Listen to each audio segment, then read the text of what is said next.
What are the fundamentals? You know it, but ಫಂಡಮೆಂಟಲ್ಸ್ನ ಕ್ಲೀನಾಗಿ ತಿಳ್ಕೊಬೇಕು. ಸೊ ಅದು ಫಂಡಮೆಂಟಲ್ಸ್ ಯಾವುದಪ್ಪ ಅಂತಂತಂದರೆ multiplication and division of fractions. Multiplication and division of fractions.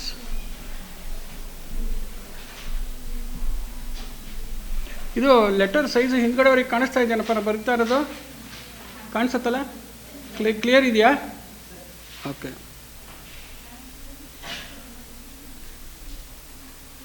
Okay. So ಇವಾಗ for example ಫ್ರ್ಯಾಕ್ಷನ್ಸ್ನಲ್ಲಿ ಏನು ಪಾರ್ಟ್ ಇರುತ್ತೆ? ಒಂದು ನ್ಯೂಮರೇಟರ್, ಇನ್ನೊಂದು ಡಿನಾಮಿನೇಟರ್ ಇರುತ್ತೆ. ಸೊ ಎರಡು ಫ್ರ್ಯಾಕ್ಷನ್ ಅಂತ ಹೇಳಿದಾಗ ಒಂದು ಹೋಲ್ ನಂಬರ್ ಬರೆದ್ರೂ we should treat it as a fraction ಅಂತ. ಫಾರ್ ಎಕ್ಸಾಂಪಲ್ ಈಗ ಫ್ರ್ಯಾಕ್ಷನ್ನೆಲ್ಲ 3 × 3/4 ಅಂತ ಬರೆದ್ರೆ we should treat 3 also as a fraction. ಅದೇ ಇವಾಗ 3/5 × 2/9 ಅಂತಿತ್ತು ಅಂತ ಇಟ್ಕೊಳ್ಳಿ. ಓಕೆ. ಸೊ ಆವಾಗ್ಲೂ ಅದೇನಾಯಿತು? ಎರಡು ಫ್ರ್ಯಾಕ್ಷನ್ ಅಂತ ಹೇಳ್ಬಿಟ್ಟು. ಸೊ ಈ ಥರ ಫ್ರ್ಯಾಕ್ಷನ್ ಮಲ್ಟಿಪ್ಲಿಕೇಶನ್ ಮಾಡಬೇಕಾದ್ರೆ ಒಂದು ಇಂಪಾರ್ಟೆಂಟ್ ಆಸ್ಪೆಕ್ಟ್ ಬರುತ್ತೆ. There will be more than one number in the denominator and more than one number in the numerator. More than one number in the denominator and numerator. ಅವಾಗ ಯಾವಾಗಲೂ ಏನಾಗುತ್ತೆ ಅಂತಂದರೆ, since fraction involves division as an operation ಯಾವಾಗಲೂ ಇದ್ದೇ ಇರುತ್ತೆ. ಫ್ರ್ಯಾಕ್ಷನಲ್ಲಿ ಏನಿರುತ್ತೆ ಹೇಳಿ? An operation of a division.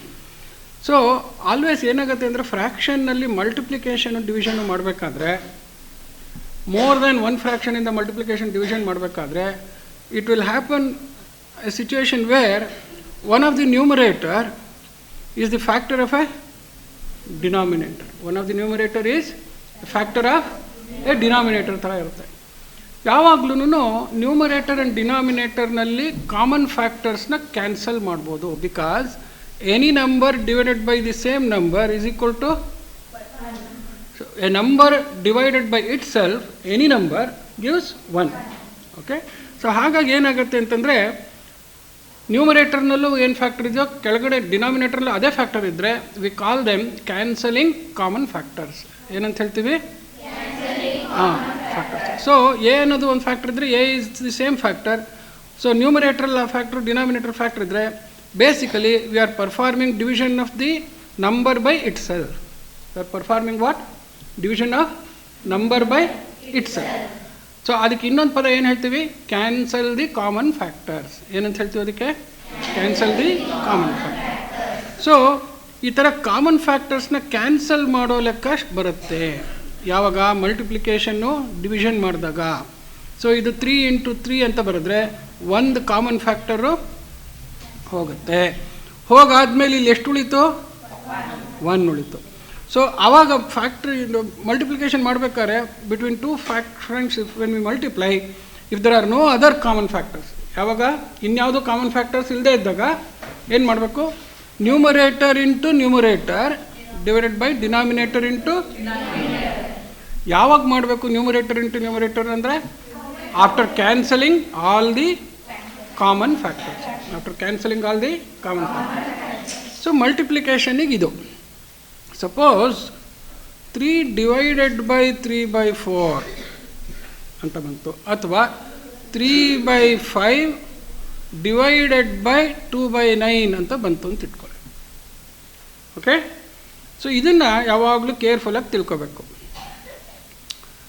ಇವಾಗ 3 ಡಿವೈಡೆಡ್ ಬೈ 3/4 ಅಂದರೆ 3/1 ಡಿವೈಡೆಡ್ ಬೈ 3/4 ಅಂತ. ಅಲ್ಲಿ ಹೆಂಗೆ numerator into numerator, denominator into denominator ಮಾಡಿದ್ರು, ಈಗ ಇದು ಡಿವಿಡೆಂಡ್. ಇದೇನಿದು? ಡಿವಿಡೆಂಡು. ಇದು ಡಿವಿಸರು. ಅಂದರೆ ಫ್ರ್ಯಾಕ್ಷನಿಗೆ ಬರಿತಾ ಇದ್ದೆ ನಾನು, ಬರೀ ನ್ಯೂಮರೇಟರ್ಗೆ ಬರಿತಾ ಇರಲ್ಲ.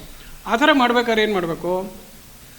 Dividend of the numerator by the divided by ಇರುತ್ತಲ್ಲ, by the numerator of the divisor ಅಂತ ಬರ್ಕೋಬೇಕು. ಸೊ ನ್ಯೂಮರೇಟರ್ ಆಫ್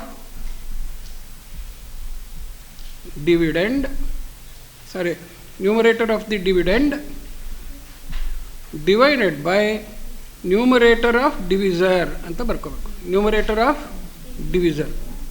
ಅಲ್ಲಿ ಹೆಂಗೆ ನ್ಯೂಮರೇಟರ್ ಇಂಟು ನ್ಯೂಮರೇಟರ್ ಮಾಡಿದ್ರು, ಈಗ numerator by numerator into denominator by denominator ಮಾಡಬೇಕು ನಾವು ಯಾವಾಗಲೂ. ಅದನ್ನು ಆಲ್ಜಿಬ್ರಾಯಿಕ್ ಟರ್ಮ್ಸಲ್ಲಿ ಬರೆದ್ರೆ ನೋಡಿ, A by B divided by C by D ಅಂತ ಬರೆದ್ರೆ ಅದನ್ನು ನಾವು ಎ ಬೈ ಸಿ ಇಂದನೂ ಮಾಡಬೇಕು, ಅದ್ರ ಕೆಳಗಡೆಗೆ ಬಿನ ಡಿಯಿಂದ ಡಿವೈಡ್ ಮಾಡಬೇಕು ಅಂತ. ಅದ್ರ ಕೆಳಗಡೆ ಏನು ಹೇಳಿ, ಬಿನ ಡಿವೈಡ್ ನೋಡಿ. ಇಲ್ಲಿ numerator divided by the numerator divided by denominator divided by the denominator. So ಹಾಗೆ ಇಲ್ಲಿ ಬರೆದ್ರೆ ಏನಾಗುತ್ತೆ ಹೇಳಿ, 3 divided by 3 divided by 1 divided by 4 ಅಂತ ಆಗುತ್ತೆ. ಗೊತ್ತಾಯ್ತಾ? ಸೊ ಈಗ ನೋಡಿ ಏನಾಯ್ತು ಇವಾಗ, this is also the same as, ಈಗ ನೋಡಿ ಇಲ್ಲಿ ಇವಾಗ 3/3 ಡಿವೈಡೆಡ್ ಬೈ 1/4 ಅಂತಿದೆಯಲ್ಲ, ಅದನ್ನು ಈ ಥರನೂ ಬರಿಬೋದು. 3/1 ಇಂಟು 4 ಮೇಲೆ ಕೆಳಗಡೆಗೆ 3 ಕಳಿಸಿದ್ರೆ ಅವಾಗ ಏನಾಯ್ತು ಇವಾಗ.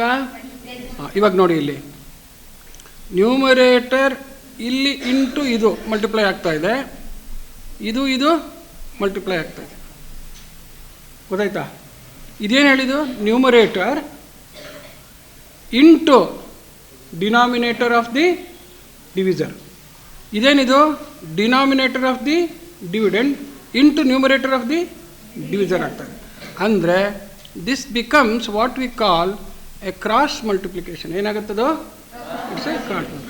ಸೊ ಡಿವಿಷನಿಗೆ ಏನು ಮಾಡ್ತೀವಿ ಅಂತಂತಂದರೆ, ಫ್ರ್ಯಾಕ್ಷನ್ 1 ಡಿವೈಡೆಡ್ ಬೈ ಫ್ರ್ಯಾಕ್ಷನ್ 2 ಅಂತಂದರೆ it is fraction 1 into reciprocal of fraction 2 ಅಂತ, into reciprocal of fraction 2. Reciprocal ಅಂದರೆ ಏನು ಹೇಳಿ, 1 ಡಿವೈಡೆಡ್ ಬೈ ಅಂತ, 1 ಡಿವೈಡೆಡ್ ಬೈ.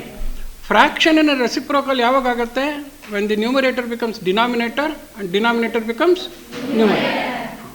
ಸೊ ಹಾಗಾಗಿ ನಾವು ಇದನ್ನು ಬರ್ಕೋಬೇಕು ಅಂತಂದ್ರೆ ಹೆಂಗೆ ಬರ್ಕೋಬೇಕು, 3/5 ಅದನ್ನು convert into multiplying operation by creating reciprocal of the divisor. ಇದೇನಿದು, ರೆಸಿಪ್ರೋಕಲ್ ಆಫ್ ಡಿವಿಸರ್. ಏನಾಯ್ತು ಹೇಳಿದು. So division of fraction is converted into multiplication of dividend and reciprocal of the divisor. Dividend and reciprocal of the divisor. So ಈ ಎರಡು rule ಜ್ಞಾಪಕ ಇಟ್ಕೊಂಡು we will try to simplify problems of multiplication. So ಈಗ ಲೆಕ್ಕ example.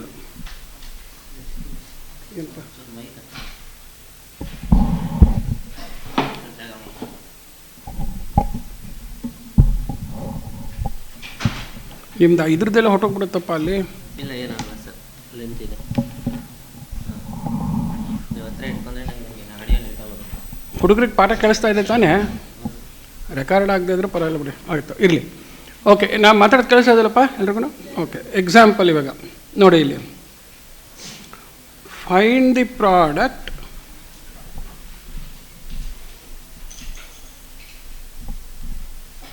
Of 3.5, 2 3/4 and 5/8.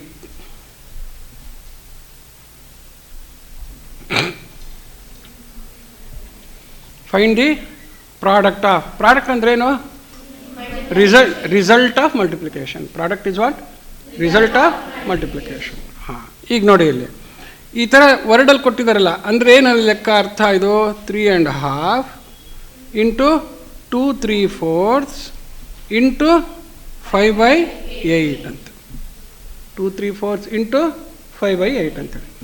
So ನಮ್ಮದು multiplication ಡಿವಿಷನಲ್ಲಿ ಏನು ಅಂದ್ಕೊಂಡಿದ್ದೀವಿ, ನಮಗೆ ಬರೀ ನ್ಯೂಮರೇಟರ್ ಇರಬೇಕು, ಡಿನಾಮಿನೇಟರ್ ಇರಬೇಕು, ಹೋಲ್ ಪಾರ್ಟು ಅವೆಲ್ಲ ಇರೋಕ್ಕಾಗಲ್ಲ. ಅಡಿಷನ್ ಸಬ್ಟ್ರಾಕ್ಷನಲ್ಲಿ ನಮಗೆ whole part fraction part separate ಮಾಡಿ ಕೂಡಿ ಕಳೆದು ಮಾಡ್ಬೋದು. ಮಲ್ಟಿಪ್ಲಿಕೇಶನ್ ಡಿವಿಷನಲ್ಲಿ ಏನು ಬೇಕು ನಮಗೆ? Clear numerator, clear denominator. ಆದ್ದರಿಂದ ಮಲ್ಟಿಪ್ಲಿಕೇಶನ್ ಡಿವಿಷನ್ ಮಾಡಬೇಕಾದ್ರೆ ಮಿಕ್ಸ್ಡ್ ಫ್ರ್ಯಾಕ್ಷನ್ಸ್ನ ರೆಗ್ಯುಲರ್ ಫ್ರ್ಯಾಕ್ಷನ್ಸಿಗೆ ಕನ್ವರ್ಟ್ ಮಾಡ್ಕೋಬೇಕು. ಏನು ಮಾಡಬೇಕು? ಮಿಕ್ಸ್ಡ್ ಫ್ರ್ಯಾಕ್ಷನ್ಸ್ನ ರೆಗ್ಯುಲರ್ ಫ್ರ್ಯಾಕ್ಷನ್ಸ್ಗೆ. ರೆಗ್ಯುಲರ್ ಫ್ರ್ಯಾಕ್ಷನ್ ಅಂದರೆ ಬರೀ ನ್ಯೂಮರೇಟರು, ಬರೀ ಡಿನಾಮಿನೇಟರು. ಅದು ಪ್ರಾಪರರ್ ಆಗಿರಲಿ, ಇಂಪ್ರಾಪರರ್ ಆಗಿರಲಿ, ಅದು ಭಾಳ ಇಂಪಾರ್ಟೆಂಟು. ಬಿಕಾಸ್ ನಮಗೆ ಮಲ್ಟಿಪ್ಲಿಕೇಷನಲ್ಲಿ common factors cancellation is a important step. So therefore while multiplying ಇದು note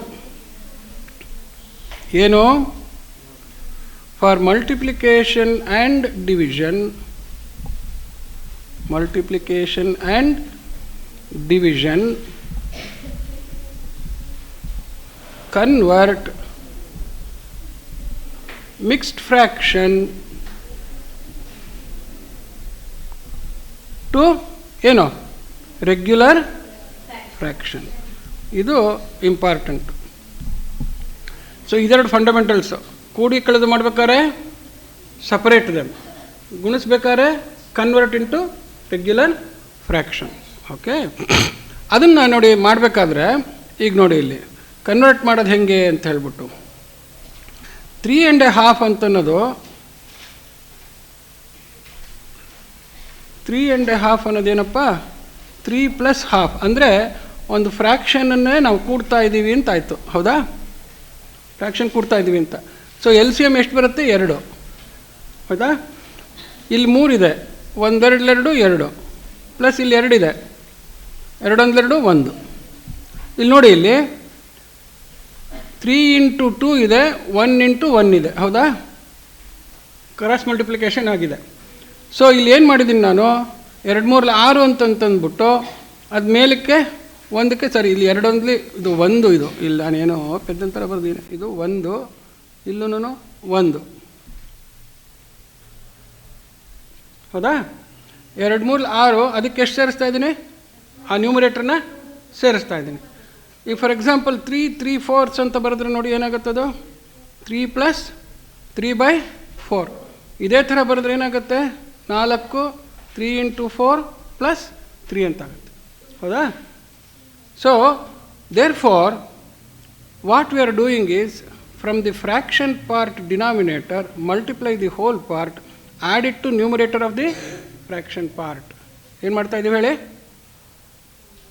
from the denominator of the fraction part multiply whole part and add numerator of the fraction part. ಆ ಕೆಲಸ ಮಾಡ್ತಾ ಇದ್ದೀವಿ. So ಆವಾಗ ಮನಸ್ಸಲ್ಲೇ ಮಾಡ್ಬಿಡೋದು 2 3 6 1 7/2. ಹಾಗೆ ಇಲ್ಲಿ 4 3 12 3 15/4 ಅಂತ ಗೊತ್ತಾಯ್ತಾ.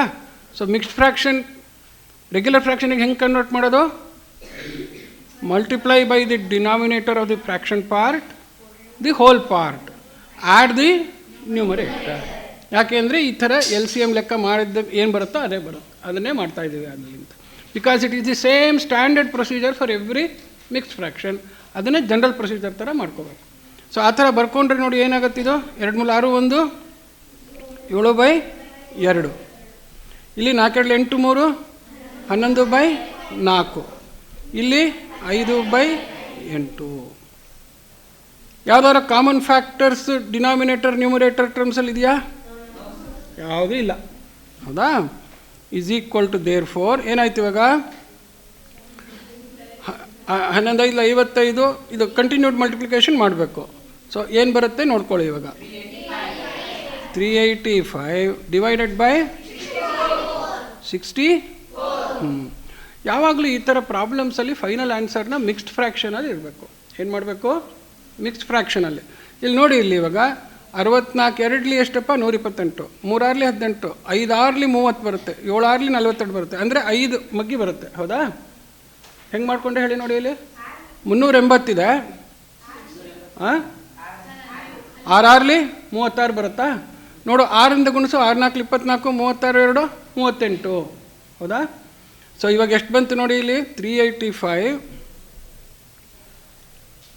ನೋಡಿ ಯಾತಕ್ಕೆ ಡಿವಿಷನ್ ಎಷ್ಟು ಇಂಪಾರ್ಟೆಂಟು ಅಂದರೆ ಇದಕ್ಕೋಸ್ಕರ.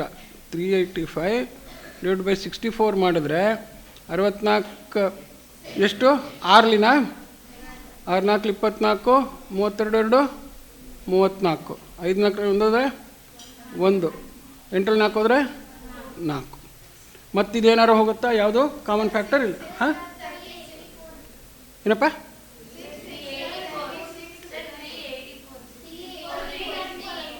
384 ಇದು 384 ಬರುತ್ತಾ, ವೆರಿ ಗುಡ್. 384. ಸೊ ಎಷ್ಟು ಉಳಿತು, 1 ಉಳಿತು. ಸೊ ಇದನ್ನೇನಂತ ಬರಿಬೋದು, 64 ಪ್ಲಸ್ 1 ಡಿವೈಡೆಡ್ ಬೈ 6. ಅಲ್ಲ 1 ಡಿವೈಡೆಡ್ ಬೈ 6. ಹಾಂ,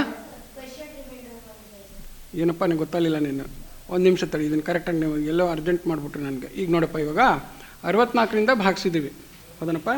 ಇದೇನಿದು, ಯಾವಾಗಲೂ ಫಂಡಮೆಂಟಲ್ಸ್ ಮರಿಬಾರ್ದು. ಇದೇನಿದು, ರಿಮೈಂಡರು. ಇದೇನಿದು, ಕೋಶೆಂಟು, ಹೌದಾ. ಇವಾಗ ನನಗೆ ಗುಣಿಸ್ಬೇಕಾದ್ರೆ 64 × 6 384 ಬರಬೇಕು. ಅದಕ್ಕೆ ನಾವು ಒಂದು ಕೂಡಬೇಕು, ಹೌದನಪ್ಪ. ಸೊ ಯಾವಾಗಲೂ ರಿಮೈಂಡರ್ ಏನಾಗುತ್ತೆ ಹೇಳಿ, ಇದು ಮಿಕ್ಸ್ಡ್ ಫ್ರ್ಯಾಕ್ಷನಲ್ಲಿ ನ್ಯೂಮರೇಟರ್ ಆಗುತ್ತೆ. ಕೋಶೆಂಟ್ ಏನಾಗುತ್ತೆ ಹೇಳಿ, ಕೋಶೆಂಟು ಫ್ರ್ಯಾಕ್ಷನ್ ಪಾರ್ಟ್, ಅಂದರೆ it is divided into 6 equal parts. ಹಾಂ, ಸರಿ ಎಲ್ಲೋ ನೋಡಿದೆ. This is divided into 6 whole parts. This is divided into 6 whole parts. After this was divided into 64 equal parts. 64 equal parts. So 6 1/64 ಅಂತ ಹೇಳ್ಬಿಟ್ಟು. So ಇದು 64 ಅನ್ನೋದು ಡಿವಿಸರ್ ಆದ್ದರಿಂದ ಇಲ್ಲಿ ಹೋಲ್ ಫ್ರ್ಯಾಕ್ಷನಲ್ಲಿ 64 ಈಕ್ವಲ್ ಪಾರ್ಟ್ಸ್ ಅಂತ ಅದ್ರ ಡಿನಾಮಿನೇಟರ್ ಇರಬೇಕು. ಓಕೆ, ಇದು ರಿಮೈಂಡರು, ಇದು ಡಿನಾಮಿನೇಟರು, ಇದು ಹೋಲ್ ಪಾರ್ಟ್. ಯಾವಾಗ್ಲೂ ನಿಮ್ಗೆ ಹೇಳಿದ್ದೆ ನೋಡಿ, 4/3 ಅಂತಂದರೆ ಏನದು, 4/3 ಅಂದರೆ 3 ಟೇಕನ್ 4 ಟೈಮ್ಸ್ ಅಂತ. 3 ಟೇಕನ್ 4 ಟೈಮ್ಸ್ ಅಂದರೆ 3 ಆ್ಯಡೆಡ್ 4 ಟೈಮ್ಸ್ ಅಂತ, 4/3 ಅಂತ. ಸೊ ಆಫ್ ಅಂತಂತ ಬರೆದಾಗ we should treat this as one object. ಇದನ್ನೇನು ಮಾಡ್ಬೇಕು ನಾವು, ಯಾವುದ್ರ ಜೊತೆ ಆಫ್ ಅಂತ ಬರೆದಿದ್ದಾರೋ ಅದನ್ನು ನಾವೇನು ಮಾಡಬೇಕು, ಒಂದು object. So I have to divide 3.5 of 4 1/5 ಅಂತ. ಈಗ ಈ ಥರ ಬರೆದೆ ಅಂತ ಇಟ್ಕೊಳ್ಳಿ, 3/4 ಡಿವೈಡೆಡ್ ಬೈ 2 ಅಂತಂದರೆ ಏನು ಹೇಳು, I have to take 3/4 and whatever I get that should be divided by 2 ಅಂತ. ಸೊ ಅದು ಮೈಂಡಲ್ಲಿ ಇಟ್ಕೋಬೇಕು. ಸೊ ಅಲ್ಲಿಗೆ ಏನಿದೆ, ಇವಾಗ 2 ಪಾರ್ಟ್ ಇದೆ. ಏನಿದೆ, 2 ಪಾರ್ಟ್ ಇದೆ. 3/4 ಅಂತಂದರೆ ಏನು ಬರ್ಕೋತೀವಿ ನಾವು, 3 × 4. 3/4 ಅಂದರೆ 3/4, 3/4 R ಅಂತ. ನೀವು ಅದನ್ನು ಅಲ್ಲಿ ಮಗ್ಗಿ 3/4 ಅಂತಿರಲ್ಲ, ಅದು 4 ಅಲ್ಲ, ಅದು 3/4 R. Okay, 3/4 R so much ಅಂತೇಳಿ. ಅದೇ ಥರನೇ ಇವಾಗ ಮತ್ತೇನು ಮಾಡ್ಬೇಕು ನಾವು, ಇದನ್ನು 2 3 6 6 1 7/2. ಆಫ್ ಅನ್ನೋದೇನು, 5 4 21/5. ಹಿಂಗೆ ಬರ್ಕೊಂಡು ಡಿವೈಡೆಡ್ ಬೈ ಏನು ಮಾಡ್ಬೇಕು ನಾನು, ನೋಡಿ ಇಲ್ಲಿ ಇದನ್ನು ಡಿವೈಡೆಡ್ ಬೈ ಫಸ್ಟ್ ಹಿಂಗೆ ಬರ್ಕೊಳ್ಳಿ. 8 3 24 1/, ನೆಕ್ಸ್ಟ್ ಲೆಕ್ಕದೊತ್ತಿಗೆ ಡೈರೆಕ್ಟಾಗಿ ಮಾಡೋಕ್ಕೆ ಬರಬೇಕು. ಈಗ ಇಲ್ಲಿ ಯಾವ್ದಾರು ಕ್ಯಾನ್ಸಲ್ ಆಗುತ್ತಾ, ಯಾರೂ ಕ್ಯಾನ್ಸಲ್ ಆಗ್ತಾ ಇಲ್ಲ. ಏನು ಮಾಡೋದು, ನೋ ಪ್ರಾಬ್ಲಮ್. ಓಕೆ, ಒಂದು ಕೆಲಸ ಮಾಡೋಣ, ಕ್ಯಾನ್ಸಲ್ ಆಗೋ ಥರನೇ ಹಾಕೋಣ. ಇರಲಿ ಬೇಡ, ಇಲ್ಲಿ ಒಂದು ಫ್ರೆಂಡಿಗೆ ಒಂಚೂರು ಕೆಲಸ ಮಾಡಿಸೋಣ. ಇಲ್ಲೇನು ಬರುತ್ತೆ ಇವಾಗ, 10/3 ಬಂದ್ಬಿಡ್ತು, ನೋಡಿದ್ರಾ, 10/3 ಬಂತು. ಸೊ 10/3 ಬಂದರೆ ಏನಾಗುತ್ತೆ, ಅಲ್ಲಿಗೆ ನಾವೇನು ಮಾಡಬೇಕು, ಕಾಮನ್ ಫ್ಯಾಕ್ಟರ್ಸ್ನ ಕ್ಯಾನ್ಸಲ್ ಮಾಡಬೇಕು. ಸೊ ಅಂದರೆ 10 is a multiple of 5. 10 is a multiple of 5. So ಎಷ್ಟು ಹೋಗುತ್ತೆ, 5 2 10. ನೆಕ್ಸ್ಟು 3 7 ಹೌದಾ, ಇನ್ನೇನಾರು ಉಳಿತಾ, ಗೊತ್ತಾಯ್ತಲ್ವಾ. ಸೊ ಈಗೇನು ಮಾಡಬೇಕು, ನ್ಯೂಮರೇಟರ್ ಇಂಟು ನ್ಯೂಮರೇಟರ್ ಅಂದರೆ ಎಷ್ಟು, ಡಿನಾಮಿನೇಟರ್ ಇಂಟು ಡಿನಾಮಿನೇಟರ್ ಅಂದರೆ 1. ಇದನ್ನೇನು ಮಾಡಬೇಕು, ಡಿವಿಷನನ್ನು ಇಂಟು ಮಾಡಬೇಕು. ಇಂಟು ಮಾಡಿ ಏನು ಮಾಡಬೇಕು, ರೆಸಿಪ್ರೋಕಲ್ ಆಫ್ ದಿ ಡಿವಿಸರ್ ಮಾಡಬೇಕು. ರೆಸಿಪ್ರೋಕಲ್ ಅಂದ್ರೇನು, denominator becomes numerator, numerator becomes denominator. ಈಗ ಎಷ್ಟು, ಯಾವ್ದಾರ ಇದರ ಕಾಮನ್ ಫ್ಯಾಕ್ಟ್ರು ಯಾರು ಇಲ್ಲ, ಇಲ್ಲದ್ರೆ ಏನು ಮಾಡೋದು, ಗುಣಿಸಿಡೋದು. 14 ಎಷ್ಟು, 12 ಡಿವೈಡೆಡ್ ಬೈ. ಸೊ ಎಷ್ಟು ಹೋಲ್ ಪಾರ್ಟ್ಸ್ ಇದೆ, 25. 25 4 100 ಹೌದಾ, 25 4 100. ಸೊ 112 100 ಹೋದರೆ 12. ಸೊ ದಿಸ್ ಈಸ್ 4 12 by ಗೊತ್ತಾಯ್ತಾ? ಸೊ ಈಗ ಲೆಕ್ಕ ಹಾಕಿದ್ರೆ ಮಾಡ್ತೀರಾ?